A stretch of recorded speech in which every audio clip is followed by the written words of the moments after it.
Hello and welcome to another blood-drinking and company-sinking episode of What Happened, the YouTube-style pop culture media show that stalks the shadows for the most clandestine development stories of the entertainment industry. And this week, we'll absolutely be doing just that, as the gestation period of today's subject happens to be one of the longest and messiest we've ever covered. It's filled with firings, delays, sudden departures, confusion, vague tweets, delays, and on top of all that, more delays. Honestly, there's just so much to chew through, so with this now laid out all on our fancy table, allow me to answer the question, what happened to Vampire the Masquerade Bloodlines 2? So talk to me about vampires. Vampires are, of course, a constant concern for society at large. They lurk in dark places, have sharp fangs, and are usually better dressers than any of us normie humans. There are some things that are a good bit scarier, though, namely an entire haunted island filled to bursting with indescribable horrors, sharp jagged cliffs, and an overwhelming sense of dread that slowly eats at your sanity. This is Fort Oasis, a desolate former mining community that's going to drive you absolutely mad, in Apogee's and the developers of Turbo Overkill's latest release, Total Chaos, a stunning built-from-scratch remake of the legendary Doom 2 Total Conversion. In this hardcore survival horror experience, you're tasked with exploring the island's mysteries, piecing together what happened to its now deceased inhabitants, while scrounging for every resource you can to craft makeshift weapons to defend yourself against the nightmarish creatures that roam the island. As you frantically manage your inventory, you'll feel like something's always watching you every single second, and that's thanks to the immersive and detailed visuals, and through the haunting soundtrack, which starts and ends with brand new themes composed by the legendary master of horror soundscapes, Akira Yamaoka. Total Chaos is now out on Steam, PS5, and Xbox Series via Game Pass, and is sure to cause a tingle to run up your spine. So if you're interested in a little sanity-sapping slice of survival horror, hit up the link in the description or pinned comment below. Thanks again to Apogee for sponsoring today's video, and now without further ado, let's slink back into the world of darkness. Way back in 2014, Paradox Entertainment straight up bought White Wolf Publishing, the makers of the World of Darkness IP, which included all manner of fictional beasties like various vampire clans, werewolves, hunters, and frilly shirt-wearing wrestlers. This deal also included all of the video game rights, the grinder notwithstanding. I'll get to you someday. And while that constituted a small number of games, the crown jewel was, of course, 2004's cult PC hit, Bloodlines. Now, Paradox were and are still best known for publishing RTS strategy and sim games. A lot of RTS strategy and sim games. Stuff like the Age of Wonders, City Skylines, and the Supreme Ruler series. It was only occasionally they'd publish something a bit out of their wheelhouse, like the Penumbra or Magicka games, but the move to purchase White Wolf was part of a greater strategy to finally break into the RPG genre by eventually developing a sequel to the original Bloodlines. The problem, however, was that Paradox didn't really have a specific developer in mind to actually make it, as most of the studios they had worked with were not particularly large or only had experience with the aforementioned RTS or strategy genres. So the producers in charge at that time weren't exactly in a rush to get something out the door, but rather felt it best to wait for the right time. That right time, or maybe wrong time, started with Hardsuit Labs, a little-known studio who, up until that point, hadn't worked on all that much, assisting Tripwire on the development of Killing Floor 2, and taking over the ongoing maintenance and development of Blacklight Retribution from its original developer, Zombie Studios. Zombie Studios. How come that sounds familiar? Oh, the original developers of Rogue Warrior. Black Razor. Okay, I'm getting off track here. I'm gonna gut you like a fish. Oh, sorry, Dick. Anyway, Hardsuit, hearing that Paradox now owned the rights to all things World of Darkness, immediately started working on a pitch for a new Bloodlines. Concept art, the overall setting, what clans to focus on, the whole 9 yards. They even enlisted the help of the head writer of the first Bloodlines, Brian Mitsoda, whom Hardsuit felt was their big ace in the hole. Because whatever technical problems the original game had, and it had many, the dialogue and story of Bloodlines was always considered its highlight, and having one of the OG creatives on board would be a big assurance to hardcore fans. So, after a meeting at a DICE summit in Las Vegas and being presented their pitch, Paradox were smitten, thrilled, and seduced, signing the papers and giving the project the full green light, which isn't exactly common. What's even less common is the fact that Paradox were so confident in Hardsuit because they had never developed a complex narrative-heavy RPG before, as all their experience lied in a supportive capacity for first-person shooters. Still though, there was excitement in the air between both companies, an electricity, if you will, as they were on track to deliver a follow-up to one of the biggest cult hits of the 2000s, but this time with modern technology and know-how.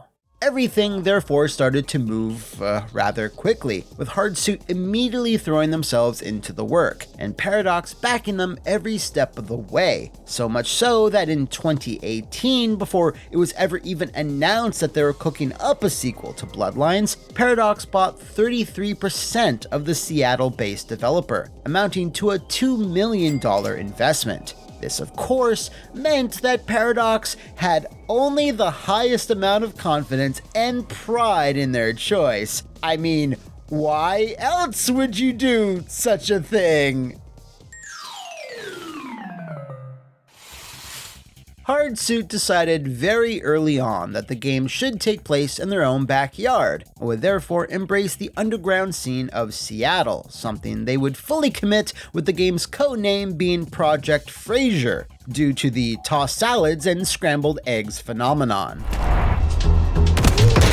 Hey baby, I hear the blues are calling. With Brian Mitsoda at the helm of the narrative department, the addition of Kara Ellison as head writer, who had worked on Dishonored 2 and Void Bastards, and finally grabbing Chris Avallone for additional writing contributions, fans were quite receptive when Bloodlines 2 was publicly announced in March of 2019, with an estimated release day of early 2020, which, was a while ago. Avallone himself, in a 2021 Medium post, admitted, "I suspect I was brought on because I gave the project RPG validity, since Hardsuit Labs hadn't done an RPG before. They're mostly known for shooters, which isn't the best fit for a game like Bloodlines since, well, the franchise isn't really about guns. I'd like to think I helped during the pitch, but that's for others to judge." The big reveal happened at that year's GDC, and to the surprise of many, journalists were already being given access to a hands-on demo, as Hardsuit had been busy little bees ever since the green light. The reaction from most outlets was very encouraging, citing the moody city hub, the graphics, the dialogue, and the gameplay element of resonance being the standouts. Ah yes, resonance. This was a big feature, as it let your newly made vampire character see the mental states and dispositions of human NPCs, which would then affect your vamp's stats in a multitude of ways if they decided to feast on them, adding a layer of depth to the simple act of feeding. While of course plenty of fans still had their concerns, it's hard not to be a little cautious about a sequel made 15 years later and by a new developer. The early sentiment towards Bloodlines 2 around this time was pretty positive. Sadly, this positive period didn't last all that long. While the reveal of the game was in March of 2019 with an estimated release date of the first quarter of 2020 as per Paradox themselves, it only took 7 more months the following October where Bloodlines 2 started to clot. On their social media channels, Paradox and Hardsuit reiterated their commitment to quality, saying the game needed more time for polish to be the best it could be, which in fact was an internal studio mandate. Everyone who was working on Bloodlines 2 was aware of and wanted to avoid the negative technical backlash that the first game had received upon its release, which included but was not limited to terrible performance, crashes, broken quests, and a coffin full of typos. Now, the timing of this delay suggests a few things. If Bloodlines 2 was scheduled to come out in the first quarter but was delayed only in October, that means it was essentially content complete and only needed optimization, bug testing, and the like. So keep that in your mind's eye, because this is where the story gets very, very messy and what happened-y, because the events that then transpired over the next few months will surely go down in botched video game development history. But for now though, let's take a look a bit more closely at that first delay, because by itself, it wasn't anything to raise a slit eyebrow at. Almost every major AAA game gets at least a few extra months in the oven, but it's what happens when that new vague release window comes and goes that really sets the tone for the entire project going forward. So after a lot of radio silence in August of 2020, Paradox took to social media once more to announce that its vampiric Seattleites were, again, not going to make the party. Hell, they weren't even going to make the year. Our goal has always been to deliver the best game possible, to immerse you into a Seattle reimagined in the world of darkness, and deliver a worthy successor to the original Bloodlines game. Due to the quality bar and ambitions we have set for ourselves, we have made the difficult decision that we need more time. This means our goal to release in 2020 is no longer possible. Moving launch is one of the changes we are making to ensure the best player experience possible. Now look, I'm sure that 2020 wasn't a year that either Paradox or Hardsuit could have predicted, and that it greatly affected how many businesses, video game development included, needed to shift, so you can't really blame them for such logistical problems. However, being pushed all the way out of the calendar year didn't really add up, because again, Bloodlines 2 was supposedly in its last phase of development. That's your first indication that the management, producers/directors were setting unrealistic goals for the team that they simply couldn't execute for a variety of reasons, either due to technical issues, lack of staff, etc. So, Paradox's original social media post, that seems to now have been deleted by the way, addressed this staffing issue in a very opaque manner, saying that organizational changes were coming to bolster the project, with more details to come in the next few months. That next few months then turned out to be 1 week later, where in a joint statement, Paradox and Hardsuit announced that Brian Mitsoda and creative director Kai Clooney were leaving the project, wishing them a hearty so long and good luck. I don't recall saying good luck. Suffice it to say, these two massive departures sent ripples through the fanbase, the game industry at large, and even Brian Mitsoda himself, who said in a statement to Rock Paper Shotgun that this came as a shock to me is underselling it. I've worked on Bloodlines 2 for almost 5 years. The story and main cast was initially conceived in my living room. I helped develop the pitch for Hardsuit Labs and helped pitch the project to Paradox in Las Vegas. I've been in charge of the narrative since the beginning, working long days and sometimes weekends to deliver a successor to Vampire the Masquerade Bloodlines, and I've never been led to believe that I hadn't succeeded. I'm incredibly disappointed and frustrated to say that this is where it ends for me on the project. I was not part of the conversations that led to the decision to delay production, and to my knowledge, there were no delays caused by the Bloodlines 2 narrative development. I am confident and proud of the work that I and my team put forward. When that work will be seen and what form it will take is unknown to me.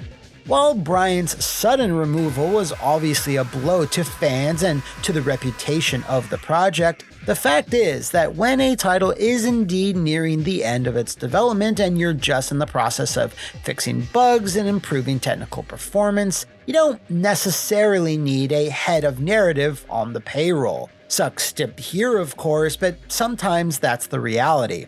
However, removing the head of narrative and the main creative lead, that's not so typical, and a really bad sign that things were not going smoothly behind the scenes. To this day, there's still no definitive reason as to why both creative heads were unceremoniously casted back into the shadows, but I would like to throw a theory out there. Since the project kept getting pushed back more and more for technical reasons, as per Paradox, perhaps Mitsoda and Clooney were pushing for more content to be added alongside with it. Bearing that, perhaps there were disagreements on how the project should then be supported post-launch, which we'll talk about a bit later. But regardless of the core issue, the fact remained that there was some type of friction between Mitsoda/Clooney and Paradox Interactive. And as you can imagine, nobody from Paradox has ever clarified exactly what.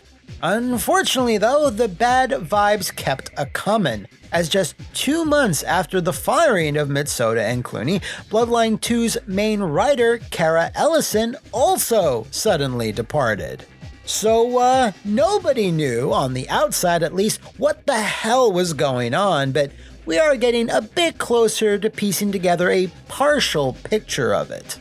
One important part of said picture is Paradox leadership. In late December of 2020, their then CEO said in a statement that he did not anticipate Bloodlines 2 hitting store shelves in the first half of that year, citing complications from the pandemic, Microsoft and Sony not giving them PS5 or Xbox Series whatever dev kits in time, and staff changes as the main reasons why they couldn't commit to a solid release date. Now, in regards to that last issue, staff changes, yeah, it might be easy to, blame the guy whose fault that was, but this goes beyond all that. It seemed that Bloodlines 2, this original version at least, had more issues than just bad frame rates or screen tearing, in Paradox's eyes anyway. Now, just 3 sentences ago, you may recall I said their then CEO, because a big part of this story is that Paradox went through a pretty wacky regime change that really seemed to affect how the company was handling their fledgling foray into the RPG space.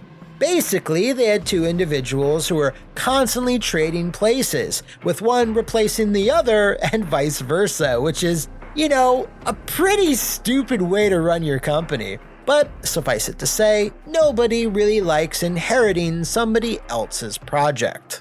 So, with that in mind, as we move through the timeline of this game's development, it becomes more and more apparent that Paradox simply weren't very happy with Hardsuit's work on several other levels, outside of just the technical, and were now scrambling on how to best address those concerns. And scramble they did! Just 1 month after Paradox's last statement, in February of 2021, they then announced that Bloodlines 2 was being delayed indefinitely, and just to ensure that the fanbase would be even more worried, they were completely yanking Hardsuit off the project altogether, and told retailers to cancel all pre-orders. What the fuck?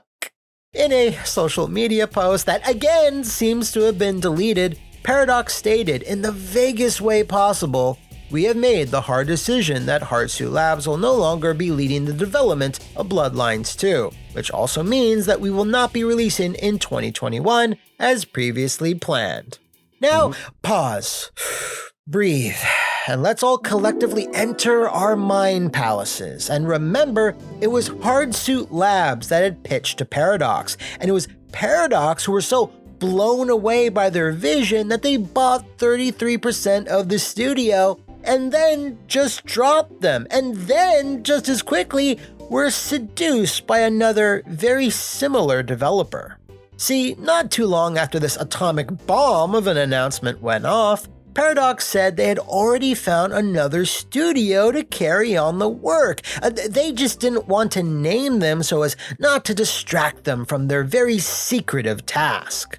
Thus, 2 years later, the Chinese Room, the studio behind Amnesia, A Machine for Pigs, Dear Esther, and Everybody's Gone to the Rapture, all narrative-heavy walking sims, were finally named as the new developers of Bloodlines 2, and the reaction was mixed to say the least. Paradox seemed to have full confidence in them, but as we've observed, that doesn't really mean much because just like Hardsuit, the Chinese Room really didn't have any experience developing RPGs with tons of gameplay elements, questing, or subsystems. Now, Paradox has gone on record saying that TCR's pitch to salvage the project is what saved Bloodlines 2, as they were originally going to cancel it altogether and just call it a wash. But the problem, for fans of the original version at least, is that the senior staff at the Chinese Room didn't really want to finish someone else's work, but rather wanted to take a few things like the setting, level designs, etc., and craft their own game around it, which of course would take even more time. They essentially rewrote the entire script, simplified many of the systems Hardsuit had designed, including dumbing down the way resonance worked, and streamlined whatever else they could. And still, it took another 4 years and several more delays to release, which makes you ask, what was the point? Like, wouldn't you have saved more time and money fixing whatever you didn't like about Hardsuit's iteration? Well, to perhaps account for this money drain, Paradox announced they were sinking their fangs into the fanbase even deeper by making the two most popular vampire clans, to which the player can pledge to, paid DLC, when Hardsuit's original intention, as they stated back in 2019, was to make all vampire clans playable in the base game. You know, because these types of stories are never truly complete without some type of money-grubbing DLC fuckery from the fat cats at the top. Thankfully, the fan backlash to this was so severe, Paradox and the Chinese Room eventually backtracked on it, which rarely ever happens. And while there's no way to know how Hardsuit's version would have ultimately been received, I can't imagine it would have been much worse than what the Chinese Room ultimately delivered, as it is currently treading water with a pretty tepid 63 average with an even lower user score.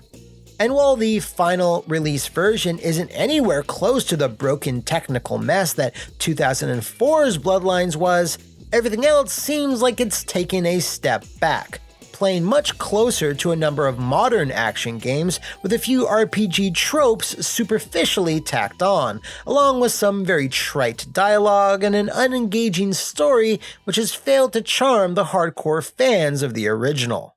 So, all that time, money, and work, roughly 10 years of it, still went into an experience that for many ultimately disappointed.